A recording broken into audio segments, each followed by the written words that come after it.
All right, Gary. Well, look, you are somebody that is seen as a very influential person in the industry. And I was actually, when I first started the Rental Journal podcast, someone mentioned to me, it was like, someone that you got to get on the podcast is Gary Radford. And so the first thing I did was I actually listened to your podcast episode with Christy McCormack, where you went on and spoke about it, and just listened that through the stages of you building up your own business and whatnot, and then just watching the marketing effect that you can have on a business and grow it as well. So I thought we need to get you on, hear about your story, who is Gary Radford, and then sort of go from there. So thank you for coming on the Rental Journal podcast. Oh, thank you for what you're doing. I think you're adding a lot of value to the industry. Very good. So to start off with, let's just explain, who is Gary Radford, where do you work now, and where are you based? So where I work now is in Brisbane, in the Mynt organisation, which is kind of born out of the transition from Vortex to MPE, and I work about 12 minutes from my house with a bunch of people that I really like, and we happen to be selling generators and other things at a time when it's not super hard to do that because the market's booming and we're having a good time, being well supported. Awesome. And so to backtrack in terms of history, you've obviously built up many businesses over the years and various brands. Where was your first start into the equipment rental industry? Similar to yours, believe it or not. I started out, not this part, but I started out managing restaurants, and I was up in Mackay, and I came down to Brisbane and just applied for 600 jobs, and one of the jobs was Wreckair. I didn't even know what that was. And I went and got interviewed by Richard Greenwood. He told me my shirt wasn't very well ironed and a whole bunch of other insults. I got the job anyway. He went on to become probably my primary mentor in my younger years, along with Mark Rich. Then I was blessed in that organisation. That they were going through a lot of structural change. I got thrown into a lot of jobs that I should never have been given at that age and with my level of unbelievable incompetence. But there were just incredible people there to teach me and hold my hand, like, Robbie Branch, as I said, Richard Greenwood, Mark Rich, those sort of guys. And then I got moved back to Central Queensland when they were building Callide C and had a ball up there with those guys. And there was a few little management changes that probably sent the business in a direction I didn't 100% agree with in terms of customer service. And I just happened to get a phone call one day when I was in Billawheeler from Kev Ennis, who had recently been appointed as the sales manager for Donpra, which was Andrew Donald and his excellent father, not that he's not excellent, but his father, Ian Donald, were in charge of, and they offered me a job, and I came down to Brisbane and worked with those guys, and that was an excellent experience. From there, what changed my life was I read Robert Kiyosaki's book, Rich Dad, Poor Dad, and pretty much made the decision that I wasn't going to get where I wanted to get to on wages. And I went out and started a Rehire business effectively. So I went and got on the suppliers list with government and semi-government utilities who struggled to get gear. And I said, I'll get you hammers, nails, forklifts, scissor lifts, or whatever. And I used my contacts to basically rehire a whole bunch of gear. And then I also got a gig doing some consulting work to a power business. And those guys had a falling out. I had about, I think, $100,000 cash in the bank. I thought power was a good thing.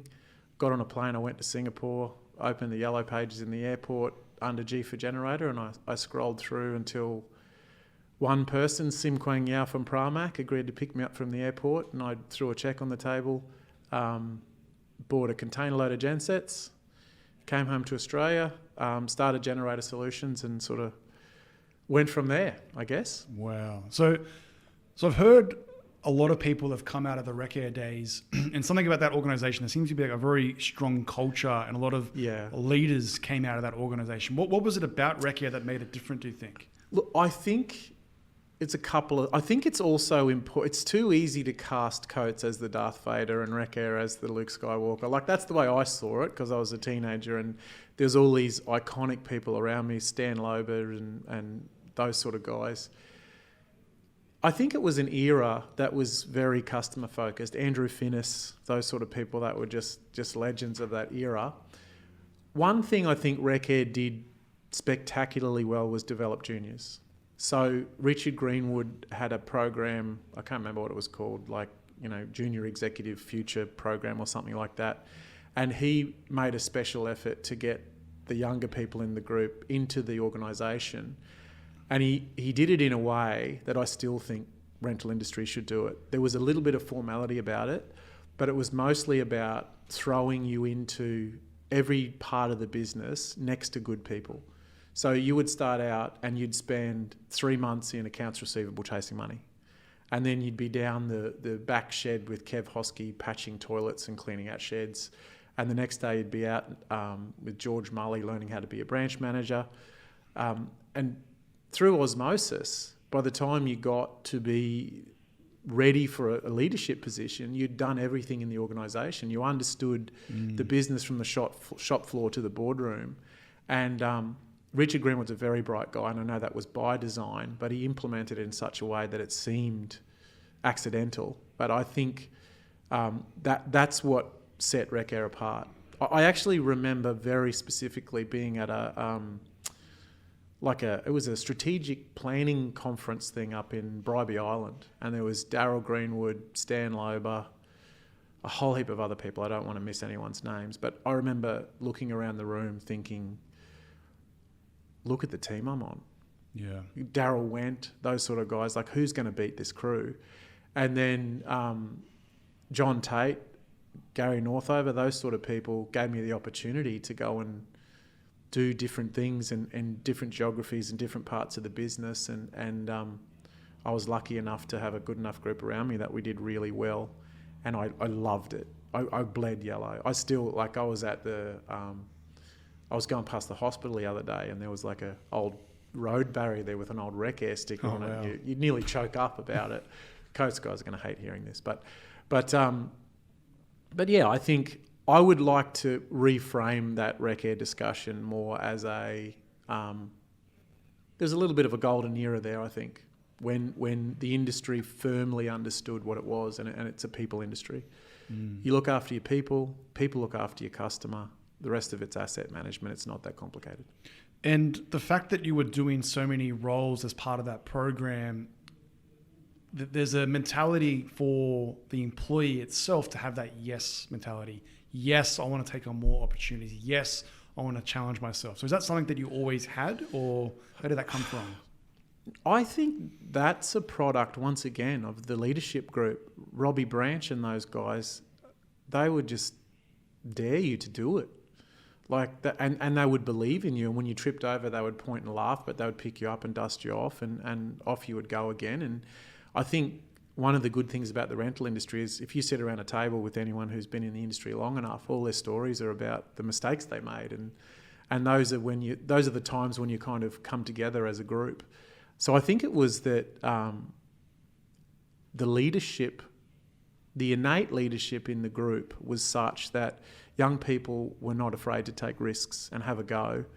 And I think also the dynamic of the organisation at the time, which was Brambles owned, was that there was a lot of opportunities. So I stayed at Wreckair for, I don't know, I think 6 years, something like that. But I probably had 8 different jobs in that time and worked across 4 different geographies. I got to be involved in the EMS, development of that EMS program, which went on to be the tool store stuff like what Coates does with Chase. And I was constantly learning and growing and around people that always took time out. An interesting thing for me in retrospect when my career went full circle was Wayne Harding, who passed away a few years ago, who was a Coates icon. And almost like an arch nemesis, I guess, in my mind. He was this big, scary, giant guy from Coates. And when I got to work next to him at Onsite, I realised that same help these young guys get after it existed at Coates as well. So I'm sure there's a lot of people at Coates that feel the same way that the ex-Wreckarians do. I just think the Wreckarians are... Sure. The Wreckarians, in 2 things, they're probably a bit better at telling a tall tale, and secondly, it doesn't exist anymore. So, the older you get, the better you were and all that sort of stuff. Yeah, for sure. So the fact that you went and started your own business with $100,000 and just put it all on the line? Where did that come from, and how did you build up to that moment? Stupidity. Seriously, it's what I say to people now who are considering to do their own thing. Do it while you're young. Have a crack. The worst thing that can happen is you learn. You're not going to get any less experienced or talented by taking a risk when you're younger. You're only going to be more valuable either as someone who tried it and it didn't work and you go and become an employee, or what's more likely to happen is you'll probably make a lot of mistakes and trip over and keep going. And I think probably what you're experiencing with this podcast as well, where you're stepping into that entrepreneurial space, is it's like an itch in your brain. And once you get that vision, it drives itself. Mm. And so talk me through the evolution then. It was just a Rehire business to begin with. Yep. And then the generators, how did that evolve? Well, once again, it was, I've always been unbelievably blessed with meeting the right people at the right time. I'm just so arsey at that, it's not funny. So I actually started sharing a shed with Adrian Martin from Forkforce when he first started out at Rocklea. We had this shared a shed together, and obviously he went on to much bigger and brighter things than most people would know him. He was incredible. And in the early days of Generator Solutions, I bid on the Xstrata Rollaston job up in central Queensland, and a guy from Xstrata called Graham Rattenbury just gave me a chance that he should never have given me, to do a job I was probably commercially incapable of completing, and he just backed me. And we did the job. Thanks to the great people I had around me at the time, we executed extremely well. And he just went on this campaign of recommending us to mining companies, and it was just a blessing. We would just get phone calls from BHP and Rio Tinto, and we'd be powering camps, and we'd bring on more and more good people. And obviously it got to a point where funding that became a challenge. Like anyone who's good enough will outrace their money. And I joined forces with Steve Clements at the time. WASP was his idea, by the way, water, air, service and power. He's a character. I've had some of my best times with him and some of my scariest ones. And then I guess there were other individuals and organisations that just for some reason took a liking to us, and off we went. Kennards was a big one. Kennards took a punt on us early. Peter Gibberis from PremiAir Hire, he came in wanting to expand into generators one day and stood next to me and said, I want to start by buying some used generators. And he said, what do I do if they break? And I said, I'll give you money back. And he shook my hand and backed his big shiny truck in and took a whole bunch of generators away. And Kennards did the same thing. And then we took a punt to go to Western Australia, and people like CBI and those sort of people. Once again, I think everyone kind of likes a entrepreneurial story, if that makes sense. I think if it's sincere and the people around you, including your staff, your suppliers, your customers, feel that there's a degree of sincerity and a degree of competence there, that they want you to have a go. Yeah. Do you know what I mean? I think there's so. Yeah, there's a little entrepreneur in everyone, and it's kind of like if you're coming up against much larger competitors, which we always are, Australia in particular has a tendency to cheer for the little guy, I think. And you got to back yourself. That's the thing. You said it was stupidity, but then when someone comes along and says, I want 50 generators or 25 generators or whatever it is, and you go, well, how do we cash flow this? How can we build it in time? And it's just a matter of you backing yourself and then getting the right people around you to help build it, yeah? It is. I think the rental industry is unique in that regard. I'm sure everyone's going to have their own view on this, but the real challenge with rental is it's a grow or die business. You have to keep feeding the beast, otherwise you'll get eaten. And that makes it difficult. You very quickly start to outrun your ability to fund the organisation. You have to make decisions. Obviously, at the age I was then, I didn't have any experience. I didn't know my ass from my elbow at that point. So I got a lot of good advice. And then we finally got to a point where we'd won some really, really big jobs. I think the other thing is because we had a genuine value add model during that the financial crises, we managed to grow because we were delivering things like fuel consumption benefits and carbon reduction, and because we were independent and scaled, and some of the early decisions we'd made, maybe by accident, for example, to source the equipment directly from overseas where we had margin advantage and things like that, we were in a really strong position during down cycles in the industry, and I think that's the real time where you make your growth. And then so WASP eventually was sold on to Onsite, I believe? So Next Capital owned Onsite.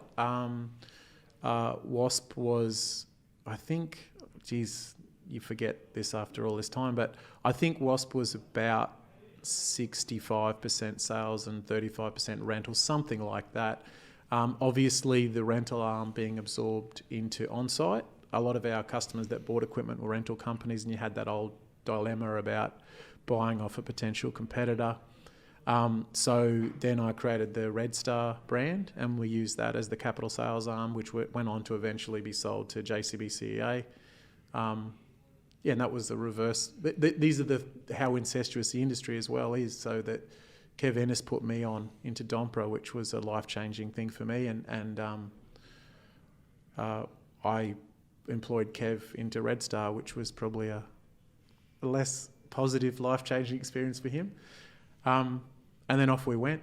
And that experience for me would be one of the three big game changers in terms of learning. So Scott McDougall, who I would say, without fear of too much opposition, is the best CFO in the industry. He's the best one I've ever seen.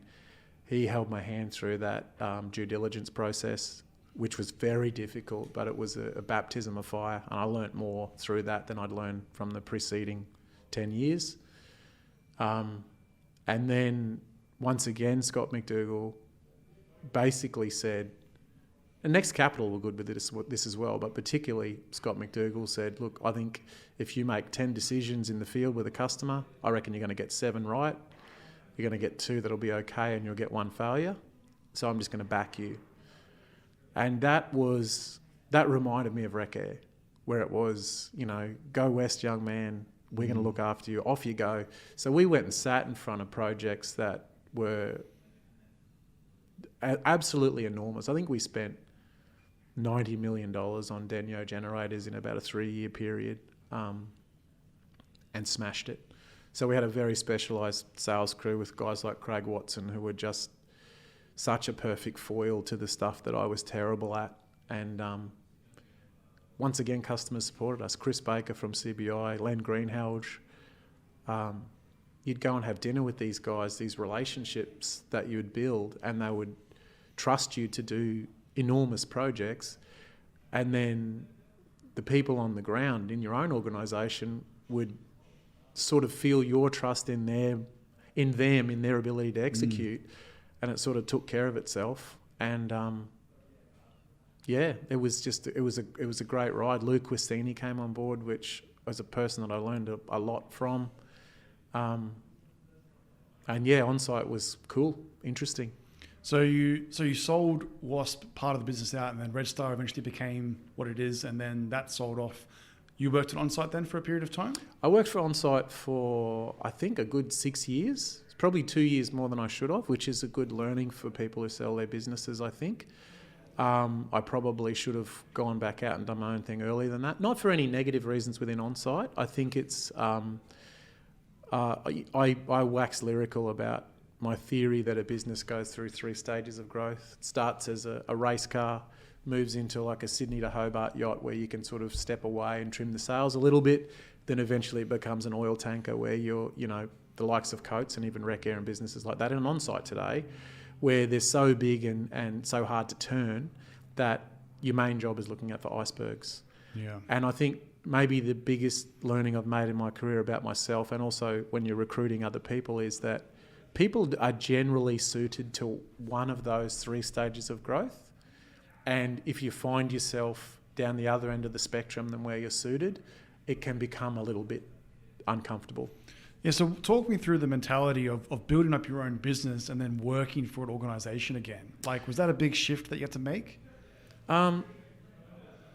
Not so much, because I think one of the most interesting things that happens to you once you work for yourself for a long time is you do step outside of the matrix. The idea of hierarchy and chain of command and all that sort of stuff sort of becomes a bit foolish to you in a way, if that makes sense. Like, you still got to respect order and people have got to be accountable, etc. But I think you generally catch this disease that says if it's a good idea, it's a good idea, and we're all in, let's go. And I think that's probably to my point about staying too long at Onsite myself. I think that at some point when it becomes an oil tanker, if you throw a racing car guy into that, it's not going to be good for the racing car guy, and it's probably also not going to be good for the organisation, because the racing car guy is going to agitate pretty hard for change and try and keep it racing. So when you got to that 8 years, or was 8 years at Onsite? It was about 6 years at Onsite. 6 years at Onsite, what then happened? So I moved out, and a couple of years prior to that, I'd started playing around with the idea of the sumo board product, the competitor to Lifeguard, the Jackson business, where Daniel Booby had absolutely changed the industry when it comes to distribution boards and done a great job. And I always had this thought that we could have a briefcase style product that was a little bit easier to move around, basically. It wasn't a massive innovation, but I thought it would work. And I'd played around with that idea in my head for a while, and we'd gone and got it started, and I'd gone to Next Capital and said, look, I want to go and do my own thing. They'd convinced me to stick around for a bit longer. And so when it was time to part ways, I went off and started to do that full time. And the progression after that was that I'd moved back into power with Rhino, and then had a very serious family illness with my wife that nearly cost her life. And I'd probably been pretty heavily exhausted from Onsite. It was an amazing experience. So many good people. It grew so quickly. But it was a big beast, and it took a lot out of me. And I think I was ready to go and build a small little business over at Rockley and maybe put some of my older kids through an apprenticeship and cruise along. But then when I saw how hard my wife fought through that illness, I was kind of ready to go again, to be honest. And Andrew Aitken came along at the right time. And that's why I'm so grateful for Vortex, because Andrew Aitken came along at a time when things were pretty tough. And sorry, this is supposed to be a bit of a lighthearted podcast, but that experience at what was then Pumps United and became Vortex, with so many good people at a time that I desperately needed it, it was so good. I'm so grateful. Yeah, it's amazing you going into this sort of detail, because even from the outside, I see Gary Radford, I see this legend that's gone through all these businesses, and to know that even you go through these vulnerable periods where you're struggling, and to know that someone like Vortex really picked you up in that period of time, because I can't imagine the struggle, even just the stress of your family. You've got 8 kids. 8 kids. Yeah. That's in itself. So all the stress, and I can never imagine the pain that your family was going through during that period. Well, at the same time, like, I think Rhino was a 5-person business at that stage, and we obviously, Robbie Pearson was a part of that. He's here now and was through the Vortex as well. At exactly the same time, he lost his 2-year-old to cancer, and those sort of things can become a catalyst. At WASP, for example, Steve Clements lost his 10-year-old son suddenly, tragically, and that was a devastating blow, obviously for him and his family, but also the organisation. I think that's a moment that polarised the organisation. I think that's where private companies can win. you've got to bring that emotion to the table. You've got to mean it. Otherwise, why do it? Why not go and work for, no offence to these organisations, obviously, but why not go and work for a Caterpillar or someone like that, where you're a small cog in a big wheel and you're safe and you'll get paid? The only reason you would is if you believe in it and you believe in the people that are running it. And I've been extremely blessed to see both sides of that, from a corporate side and the benefits of that, and also the privateer side. And I think especially in rental, which is a service industry, if you put a group of people together who are competent, that love each other, it's a pretty hard thing to fight. Yeah, definitely. It's a pretty hard thing to fight. It's pretty hard to kill an idea. And customers and other staff, they can smell it. They can smell that sincerity. It really matters. And I think the other thing too is to be able to be open and honest about the mistakes you make along the way. And you don't have a long enough podcast for me to tell you to go through these mistakes. To tell you, and even things I wish I could go back and do differently personally. Yeah, no, it's great to hear how transparent you are in this process. And something I want to touch on as well, even with the sumo boards and then eventually into the Vortex side of things, owning your own brand. Was that something that you ever really imagined when you were younger, or how did that come to your mindset? And what does it mean to own your own brand? That's a good question. I think when I was younger, I grew up in a caravan park. I went to 21 schools. I was always the new kid. And I think I kind of grew up with a chip on my shoulder. And at Wreckair, before I'd read Kiyosaki's book, I always imagined myself in a Versace suit on the Brambles board, and I grew out of the caravan park and, all that, the music cheering in the background and all that sort of stuff. I soon got sick of that. But I also believed that these private equity types and these high-flying CEOs that I'd never associated with as a child, I thought they had some magical secret that they could teach me, that I was going to end up at the top of the corporate ladder, and all of a sudden all these magic tricks and relationships would be opened up to me. And I think the biggest revelation to me was by the time I was fortunate enough to be in that position, I realised I knew everything I needed to know in the caravan park. Wow. Which is try and get yourself around the right people, try and learn as much as you can, try and be kind if you can, try and say sorry when you're not. And I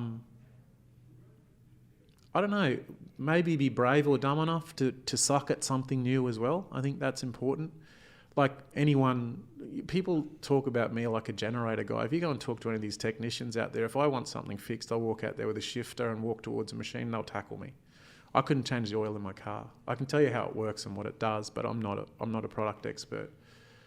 I think it probably comes back to why I love being in and around the rental industry, because people matter. And if you look at the people I seek to learn from now the most, because I've got, my older children are becoming adults, allegedly. And I look at people like Ian Coleman, Andrew Donald, Air Construction's a company that I do work with, Tom Kelleher, Eamon Kelleher, to a much lesser extent, Tyg Kelleher. These organisations that have gone through 2 generations, and it really is a family, I find that incredibly inspirational. And I think that's a perfect metaphor for how to make an organisation go, especially if it's an underdog and especially if it's a privateer. It's the only thing that makes it go. Well, let's talk about Vortex Kit then, because it's a good example of having the right team working together as one. Vortex was a different beast altogether when it came to the culture, the marketing, the branding, bringing multiple organizations together. Having someone like Stephen Donnelly, he's probably the most humble person, but one of the most successful people in the industry as well. How did that team cohesion work? It seems to be like the magic formula of getting everyone on the same page and working together. How did that work with Vortex? You just nailed it. So it's Andrew Aitken and Stephen Donnelly. So the thing that brought me on board is that, and Andrew obviously did this deliberately. I hadn't spent much time with Stephen Donnelly. Andrew took me to Sydney and we spent the day with Steve, and he spoke about we spoke about a lot of things, obviously, but the way he spoke about his father and Andrew spoke about his mother made me realise it was the right business. And it flowed from there. And on top of that, Carnegie was an unusually empathetic private equity business as well. No offence to you private equity types out there. But Matt Beach, for example, at Carnegie, obviously Chania, who came on full-time eventually with Vortex, that stuff flows from the top. Like Andrew Aitken is an absolutely incredible human being. You look at what he achieved in his sporting career playing for South Africa and then translating that into business success. And he will talk to everyone in the organisation. He's the most humble guy you'll ever meet. And I think that just flowed from there. And what the Vortex thing itself specifically was really a lesson that I learned at Onsite. So Onsite bought WASP and then bought Lou Quistini's business statewide in Western Australia. It really was the coming together of three businesses. It wasn't an acquisition by Onsite. And I believe Onsite made a mistake by not rebranding because it left some legacy issues where some of the Onsite people felt like they were the acquirer, if that makes sense. And that created a little bit of tension. And the discussion reasonably early on about finding a new name for Pumps United to bring all of those organisations together was critical. And that's what Vortex really was. It was, how do we build a common flag? Because all those entrepreneurs stayed in those businesses, which was amazing to me. Dean Hurlstone from Conhurst stayed in. Gil obviously stayed in. Seb's family stayed in. I stayed in. All those entrepreneurs stayed. So all of that staff loyalty they had on the ground and that passion, even though there were some cultural clashes there, which is inevitable when you bring private organisations together. I've got to tell you a funny story that because Andrew Aitken is the most diplomatic person ever, and he has a way of teaching you things that eventually makes you feel stupid, but in the beginning makes you feel special. And he sort of charged me with going away and coming up with a new brand. And I thought, let's keep one of the legacy businesses. And Gil's brand was Vortex. I obviously spoke to the other entrepreneurs and made sure that didn't offend anyone. We spoke about the ground cultures that needed to change to form a new culture. And then obviously the emblem of the fish, which was the fish means water for the pumping side. It had the anglerfish has got the light out the front for power. There's all these other things. If you talk to Mark Snook, he gets into some disgusting analogies. But at the end of the day, we put the logo forward and the brand forward. And I remember Andrew Aitken ringing me up and saying, it's great, it's wonderful. I've given it to everyone. They love everything but the fish. And I said, so they love the font. And so Andrew went into bat to hang on to that fish. And what was exciting for me was that eventually that big banner became loved by everyone. That fear the fish thing, that was not around for very long. And the amount of brand loyalty that went into that from the staff that then flowed into the customers and the suppliers, I don't think I've ever seen anything grow that fast and have that much equity in it as a brand. It was really cool. Yeah, that's probably a topic we can talk about on its own. I've never seen such good brand marketing from an organisation in this space like Vortex. The fear the fish. Every week I saw some type of picture or advertising. Forbes Friday. Forbes Friday is a good one that came out. Is that you? Is that a team? Like, where did that come from? How do you get that marketing on point? I think the way I think of it is the reason it takes a team to make a business work is you can get people who are good at creating a story. And I think I'm pretty good at that. I'm good at creating a story and synthesizing a message. You've also got to make it real. So if you take Forbes Friday, for example, that's a cool thing. People really engage with that. Also happens to be that Mark Forbes is a legend. He's incredible. He's so good at his job. He's a lovely human being. And so in order for... I guess it goes into talking about the difference between a logo and a brand, right? A logo is a sticker on the roof. A brand is what goes into it. So in order for Fear the Fish to have worked, it had to be true. I think it's that simple. I think everyone meant it. And I keep trying to distill the real success of that organisation. And I still go back to that thing I learned at Wreckair with old blokes daring young blokes to charge over the hill naked at the enemy. And I look at that and I think Andrew dared everyone to have a go. And then, especially when COVID started, we did a thing called Operation Zombie within the organisation.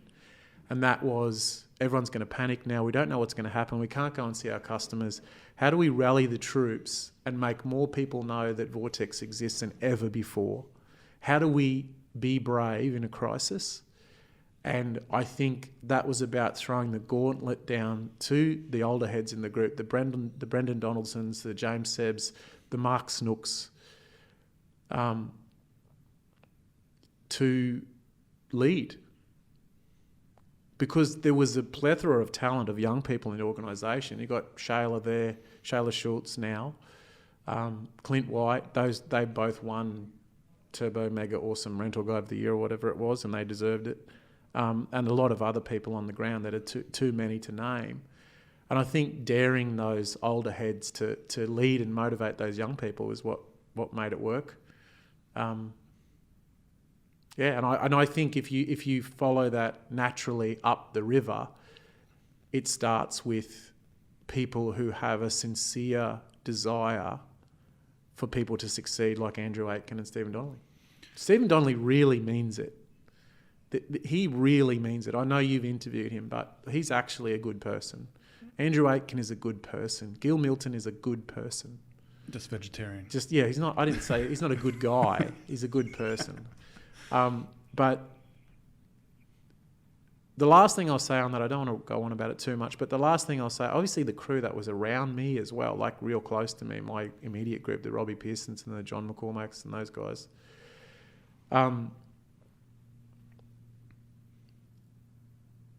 If a business going that fast is hard, takes its toll, it's probably the most my health has ever been affected in an organisation.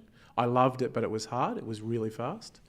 Yeah, I wanted to hone in on your branding. Okay, sure. And your branding and what it means to own your own brand. Sure. So just to give context, when you have your own brand that you own, what does that mean and what's the difference compared to just partnering with an OEM? Okay, well, it obviously means that you're protected. So it is a double-sided coin, by the way. So if you are partnering with a brand, you obviously get the brand leverage that brand brings to the table. So if you were a distributor for Atlas Copco or Denyo or whoever, if that brand has already got value in the market, then you get to leverage that. The downside is obvious. They own the brand equity.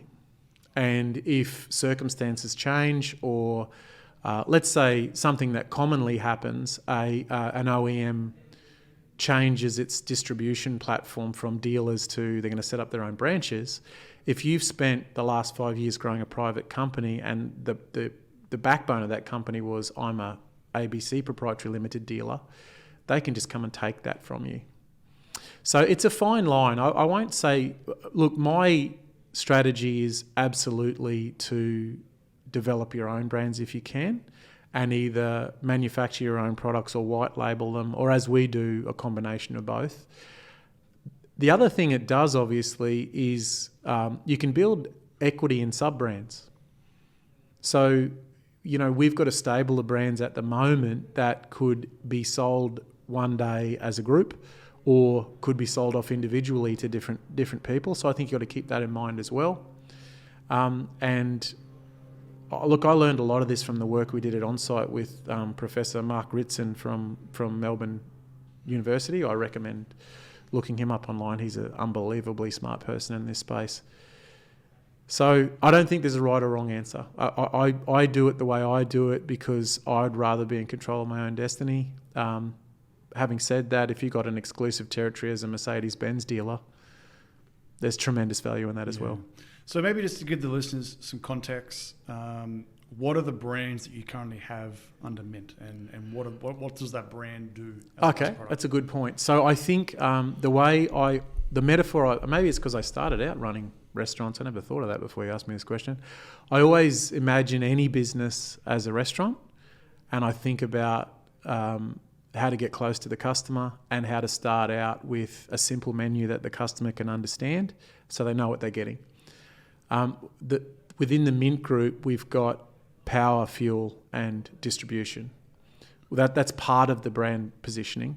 And within the power group, we've got standby machines, stationary machines and mobile machines. And that's pretty much how we break it up. So the Fushstad brand has got a stationary and a mobile range, and the Aston brand, which is the Japanese product, is the mobile brand for serious fleet owners. So it's the one that'll last for 20 years, basically. Then Sumo is fairly obvious. It's a distribution product. So if, for example, Aston Electric creates electricity, Sumo transports it safely around site. So that's cables, plugs, connectors, distribution boards. And then Pirate Smart Tanks is the fuel business. So something I was thinking about was, you've had so many entrepreneurial stints and so much successes. Eventually, Vortex was sold off to NPE. Is it important to not get attached to the brand so much? It's a great question. Mark Ritson says you've got to eat your babies, and he's right. And it's very difficult to do, especially if it's your first business or you're still in the business you've always had. It's a hard learning that it's very easy to fall in love with your brand because you don't stop and think about what you're actually in love with. And I've been lucky enough to go through the cycle a few times and realise it's just a sticker on the roof. What you love is the experiences you had with the people within that organisation and the ecosystem that supports that organisation, right? So the suppliers, the customers, the staff, the community and your environment around you. And you could put Mynt on the roof or you could put Banana Power on the roof. It's what you do inside that organisation that makes that brand mean something. But I have seen the folly of falling in love with your own brand. It can make you make poor decisions. And so something that you seem to be very good at is bringing people along as part of the journey.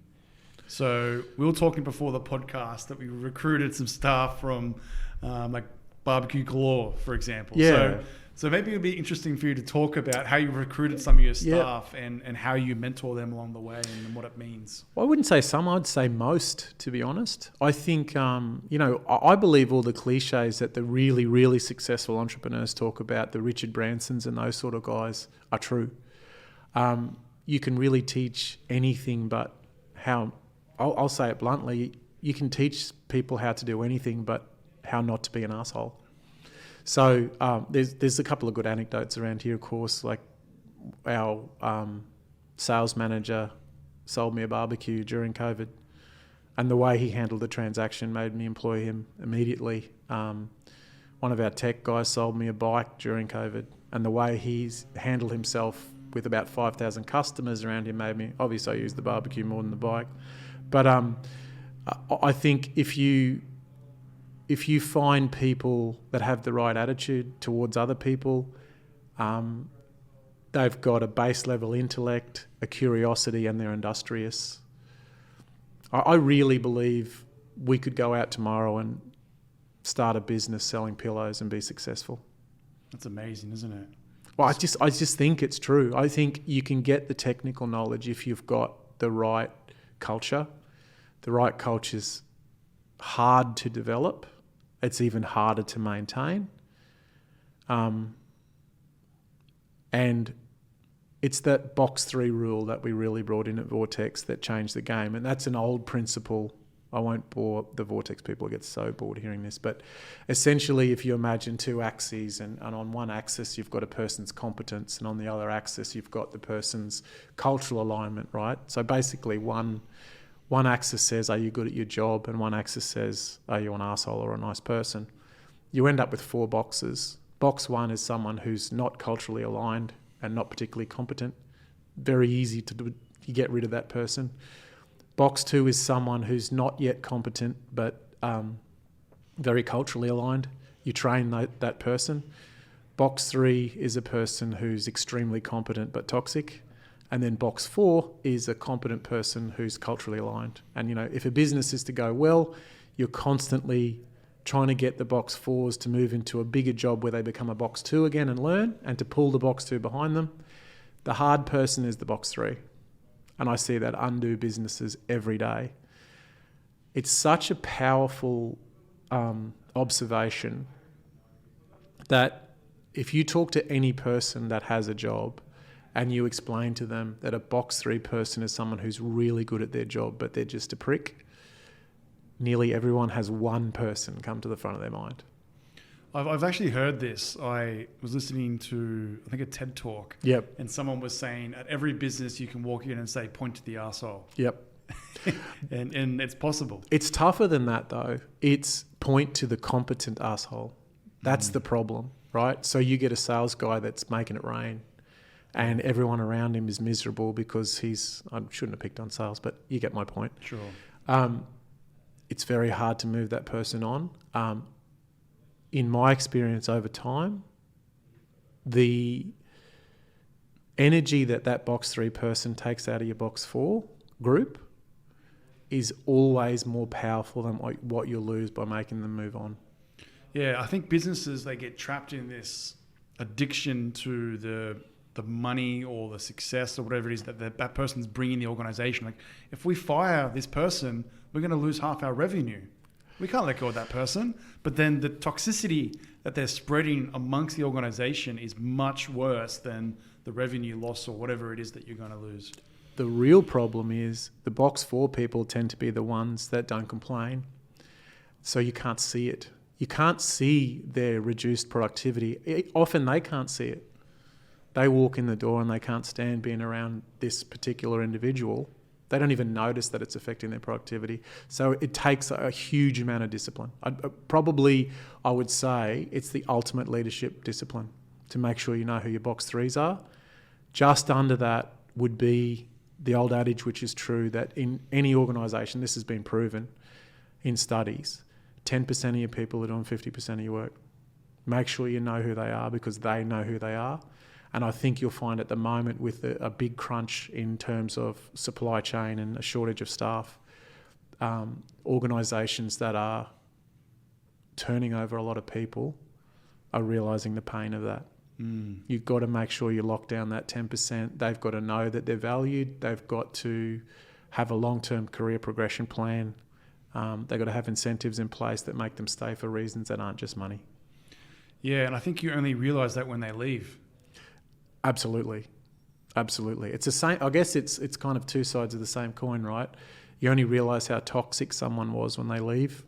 And if you don't do your job properly, you only realise how powerfully influential someone was in your organisation when they leave. Yeah, it's a real challenge to manage the culture of an organisation. Especially, I was thinking about it just then, the fact that you said if you went downstairs with a wrench to try and to repair something, there's business owners that can repair it and they micromanage everyone. And so if the toxicity starts at the top, that's an even harder problem to change, yeah? Well, one of the really cool concepts that I learned at Vortex was from Jason Mance, who was the HR person there. And because I'd obviously been very reflective over the on-site experience where 3 very different cultures came together to try and form one organisation, had enormous success and also enormous challenges. And I tried to understand what was the key to avoiding those challenges outside of branding. And Jason had a very simple insight. You grab the entrepreneurs in charge of those brands, study what their values are, and that's what will drive the various cultures. So I'll use as a specific example Vortex. So Mobile Dewatering Western Australia, which was James Sebb's business, their culture was what I call MacGyver culture. So they would take a rubber band and a paper clip and build a pump and send it out to Rio and get the job done. And they built an entire organisation around that. And for a private company, that's a wonderful thing to have and a very hard thing to let go of. But once you want to go to scale, you can't keep that. You've got to honour it, respect it, and say that's what got us here and that's what we love, but it's not what's going to get us there. If you look at Gil's business, you know, if you didn't work 22 hours a day, there was something wrong with you. So it was a high industrious culture. And most of their stories were, we drove here at 3 o'clock in the morning and did a sewer bypass, and Gil had some terrible disease, but he still climbed down a hole and all that sort of stuff. And whilst you've got to honour that and show that that's a powerful thing that grows a private organisation, it's obviously not sustainable once you try to go to scale. And then the Rhino culture, I couldn't put my finger on it, which I knew was a big lesson for me. And I actually sat in front of our group one day and I said, I think there was a dozen people in there, I understand what the mobile dewatering culture is. I understand what the Vortex culture is. What was our culture? And they all just said arrogance. And it was a nice way of saying that the Rhino culture was, we're all in this together. We're a family. It's a war. Let's go. It's a really powerful thing to build a private culture on. But when you then merge three companies, and I got to experience this and have people who thankfully were brave enough to say this to my face, it's not a very welcoming culture. So you're either part of the team or you're not. It's very binary. It's very black and white. So when you bring those organisations together, getting the entrepreneurs to sit around a table, talk about and I guess celebrate the virtues of their historical culture that got them to where they are, and then recognise and formally make a list of values that you'll need to go forward is critical. Yeah, some great advice. And I guess we didn't touch on it earlier. Eventually, Vortex Group of companies would be sold to NPE. Yep. So that process, that for me, that sort of came out of nowhere, but obviously there's a lot of lead up to it. So no, it did come out of nowhere. Yeah. I think it was an inspired acquisition. I think the background of NPE is a really interesting story. If you look at Lottie Namola and what he did with selling his business to United in America, and then the REL acquisition, I think he's just pretty good at that. I thought we had 2 years left to go at Vortex, to be honest, at least. It was never a secret within Vortex, by the way. We were owned by private equity, right? If you're owned by private equity, at some point you're going to sell. It came earlier than I thought, and I think whilst Vortex got a good multiple out of that deal, I think NPE got a bargain as well. So, and it was very fast. Like NPE executed on that flat out. They slapped green stickers on the roof and it was done. So it was very clinical and well executed. Yeah, no, it did seem like it came out of nowhere. And then merging like those two organizations together, I can imagine it being a challenge in a way, because Vortex, as I said, was this beast that was just growing and branding, and NPE I saw as more this stable organization that was there, being larger than Vortex.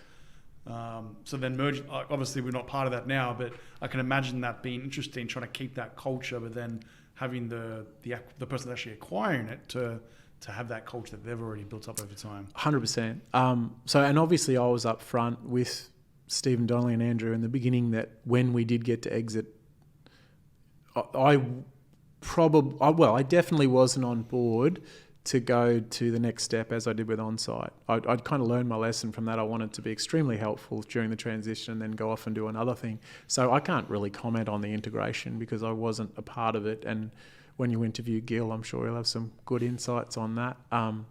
But that organisation still seems to be growing like a weed and like a weed. Like a weed. And yeah, they've got an enormous capability. They've got enormous scale. There's some big privateers in the market now, like the Yuons, Yuon's not so much a privateer anymore. But there's some really still fast-growing, scaled rental businesses that make the future interesting in terms of what's going to happen in terms of consolidation, all that sort of stuff. So a couple questions just to learn a bit more about you. Obviously, you've mentioned some pretty tough challenges that you've gone through. Don't make me cry again. I want to set the waterfalls on, but like you mentioned, you've made a lot of mistakes along the way. Is there some mistakes or challenges that you can talk about that you think would be really valuable for other entrepreneurs or business owners or even just staff members that could learn from? I think it's really... At Onsite, we ended up doing some personality profiling in the executive group. I found that enormously beneficial for myself. So I think one of the things I wish I had done earlier is make a bigger effort to understand myself fully. Because even what you're alluding to now, I sometimes get frustrated at, which is where people see me as a marketing guy. And then I want to say, well, see that thing over there? I designed that, and I think of myself as an engineering guy. And even sometimes people buy sumo boards now and they'll say, I like the look of it. And it might sound weird, but I almost get insulted. Like, I appreciate the design aspect. But in the back of my mind, I'm always thinking about value proposition selling. How can I save you $10 so you give me $5 extra? And that's genuine strategy, right? I'm escaping the model of perfect competition. I'm not going to be ground out. I'm going to continually find a way to make you money so you can make me make more money. But I'm also aware that because of my communication style, I can come across as a sales guy, if that makes sense. And so, closing out on your question, the biggest piece of advice I would give is really deeply try and understand yourself and make an effort to reflect on the decisions you've made in your life that have led to bad outcomes for you and others, and try and work on that stuff. And also try and constantly seek input on that. Challenge your team to criticize. I don't have to challenge this team to criticize me very much. I have to ask them to be nice. But I think that's it. I think people... probably the best leadership advice I ever got was that from my grandfather. Humility and empathy are at the core of any good person you'll meet, I think. And the key to humility and empathy is probably vulnerability. Very difficult to do probably as a male in general, but certainly in a leadership role. And I think the trap that people fall into is they want to carry their team up the hill. And what they miss is that the only thing that doesn't show weakness and emotion is a machine. People don't trust machines. So if I could go back and tell myself that, I would say open up more about when you're struggling. Let your head noises out a bit more, and you'd be surprised how much people connect with that. Yeah, they realize that you're just a real person, a genuine person, and it builds culture. Well, I think more importantly, you realize that they don't suddenly not respect you as a leader. They actually trust you more. They go, well, because we're all the same, right? You got the facade and the darkness, or however Carl Jung explains it, but the number one thing we've got in common is those fears and doubts and uncertainties that creep into our head as our head hits the pillow at night. Everyone has that. I've never met anyone that doesn't. I've never had a meaningful relationship with another person, professionally or personally, where being open about that hasn't added value to the connection. And I think whilst that sounds a little bit fluffy, even if you want to look at it from a purely analytical perspective, business is very simple. It's about extracting the discretionary effort of your people. And in order to be able to do that, you have to be able to trust each other. And in order for them to trust you, they have to see you as, they have to identify with you. They have to see you as a vulnerable human being. I think it's hard for a lot of leaders to show that vulnerable side. And they probably see it as if I show that I'm struggling or I show a weakness, that the organization or my competition or my customers are going to think that I'm weak. Plus it becomes pathological and it spreads, right? So then you get a group of executives who are all scared to be vulnerable. They look around the room, no one else is being vulnerable. They start sniping at each other. You get this internal conflict. My brother, when he joined Vortex, he said something extremely insightful. He looked around the room and, look at who we had on our team. It was like American Dream Team. There's Andrew Aitken, there's Stephen Donnelly, and the list goes on. There's 30 people there that are dominant industry professionals with extensive experience. And my brother said, we got two big guns on our hips. And if they point it out all the time, we'll win. If they start pointing in, we'll lose. Really powerful insight. And I repeat that often. If you're in an organisation, you're having a conversation about something, stop and ask, is this us pointing our guns in or we're pointing our guns out? I love that. It's very good. It's the only smart thing he's ever said. You're funny. So to finish off, how does Gary Radford define success? You've obviously gone through a lot in your life so far with what you've just described, but when you sit back and you think success, what does it actually mean to you? I think it takes on different forms. I think professionally, it sounds like a cliche, but if I look at the people that have come through organisations that I've been lucky enough to be involved in and the success that they've gone on to have, I feel immensely proud of that. And I can't help but think that the cultures that we developed influence their future success and vice versa. Like, it was this constantly evolving cycle that someone of fundamentally good quality comes into an organisation, makes that organisation's culture better, that culture rubs off on them and they take it out somewhere else. So I think professionally, that's what I feel most proud of. And personally, I think I think as you get older, you realise that you could spend forever building a bigger and bigger pile, if that makes sense. It takes you forever to learn that. But once you learn it, it's a funny thing. I was trying to think of something you said before that made me think about it. When you said, people focus on the financial outputs of a business, et cetera, et cetera. And of course, you have to do that, right? Because that's what a business is there for. The way I would phrase it differently is, if you focus on the behavioural driving inputs, right? So how do we be smarter, nicer, kinder, more loving, have the group like us better and customers like us better? The financial reports are an outcome. I think some people forget that. It's funny because when I think about that, I know I've said his name too many times, but I think about Scott McDougall. And, if you said to me, let's actually go build an oil tanker rental company, the first person I'd hire would be the CFO. Give me a financial guy that cares about people and understands sales and understands the value of customers. So, that was a long way of not answering your question. No, you did answer it. And I did have a follow-up question, because having 8 kids, I have one and I don't have time. So how do you manage building up these businesses with 8 kids and still have time? Like, how do you manage your time? It's easy. They've got to eat. It's a good motivator. If you don't work, they don't eat. No, but seriously, just to clarify that, I had 6 kids on purpose and then twins accidentally, so I'm not some cult leader. Even though 6 kids is already a big family. 7 kids is a mental illness. I don't know what 8 kids is. Everyone has that challenge.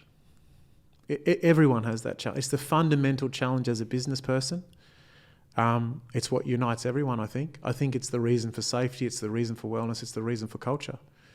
I know towards the end of some of the stints I've had in bigger organisations, I've allowed the pressure of work to make me a poorer father and a poorer husband and a poorer friend. And you've got to try and, people call it work-life balance.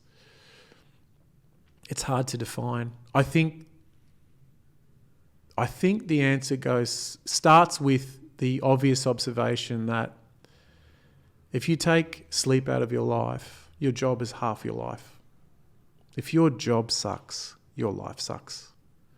So be careful. It'll sneak in. It'll become part of your personality. The resentment you take home from being in a business that either doesn't appreciate you, or even something less insidious like you're a racing car guy in an oil tanker, is just not a good fit. The organisation's not bad and you're not bad. It's just not a good fit. That'll creep in. And I think bringing it full circle, the learnings I took from nearly losing Jules and, sorry, you got me going again, and definitely Robbie's son dying, was that you got three parts to your life. It's like an engine. You got your personal life, your career, and your physical health. And my grandfather taught me that. And he sat me down one day and he said, which one's the most important? And I said, your family. And he said, wrong. I didn't say, which one do you love the most? I said, which one's the most important? And he said, they're all actually as important as each other.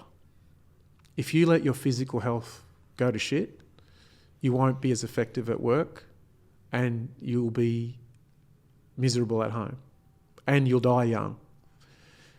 If you have a shit job, it'll start affecting your mental and physical health, and the impact on your family is obvious. And if you have problems at home, they all bleed into each other. So probably ties up into a nice bow as to where I see the future of business and potentially a positive effect of COVID with this great resignation and people stepping back and having a bigger look at their whole life, rather than actually making a separation between work and home, seeing it as a continuum. Does that make sense? Yeah. And that I have this theory that I look back at when I first started in business around the attitude towards safety, right? And I grew up as a construction brat as well, you know, that building things without breaking people story. I think the future of industry in general, and perhaps the expansion of safety and HR, is into a word that I hate, but I'll use it anyway, which is wellness. And I think our industry and the construction industry and related fields, mining, should be proud of the journey, the safety journey that the organisations went on, where today most businesses would be able to sincerely put a sticker on the wall that says you've got to go home in the same condition you came to work. I think the next challenge to organisations is, how do we send people home in better shape than they came to work? How do we actually incorporate their personal life and understand that it's a critical part of your organisation? So if you are going to work and you're going home a lesser person or a more depressed person or an angry person, how do you realise that? It's the ultimate challenge. Like, you asked me about the mistakes I've made, and when I look back at the things I've done that I really regret, it's because I wasn't self-aware. I didn't know I was being a dick. I didn't know, like, that's the ultimate challenge, right? That self-awareness that gives you the ability to change. You've got to recognise it, for starters. You can't keep blaming other people. You can't do yeah, but what about, that guy did this to me, so I did that to him. Well, that's a race to the bottom. Yeah, and I think if you have a strong relationship at home with the family, which is transparent and good communication, and the barriers aren't up, because if the barriers are up, things build up over time, and then eventually the whole thing crashes down. So having that good open communication with friends and family obviously helps out with that mental side as well. Agree, but I think the broader problem is understanding that your work is part of your family, literally, and for business leaders to realise that your staff's family is part of the success of your business, right? Yeah. Like, imagine how many people are walking around in a large organisation with crippling debt problems, or relationship issues or substance abuse problems. And, you know, I look at the way that people try to deal with that now with, you know, outsourcing. And I think it's a sincere effort to do it well, but outsourcing, I can't remember what you call it now, you know, where you call an external party and you can call this staff helpline and talk about your problems.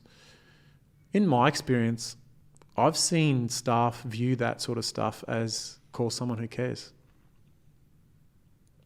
So I wonder if the future isn't more about the integration of, rather than separating, you know, being able to separate your work from your personal life. I can't help but wonder whether the answer is actually the opposite of that. That when you come home from work, you've learned something today that's added value to you as a person. You go home happier, healthier. And I mean physical health, mental health, career advancement, study, whatever it might be. I think that might be the future. Yeah. Hopefully. All great advice, and truly a legend of the industry, just for the amounts that you've gone through. And I really thank you for being so transparent as well and turning the waterfall on a couple of times. But thank you for coming on the Rental Journal podcast. Oh, it's a pleasure, and thanks for what you're doing. I think it's adding a lot of value to an industry that needs it. Awesome.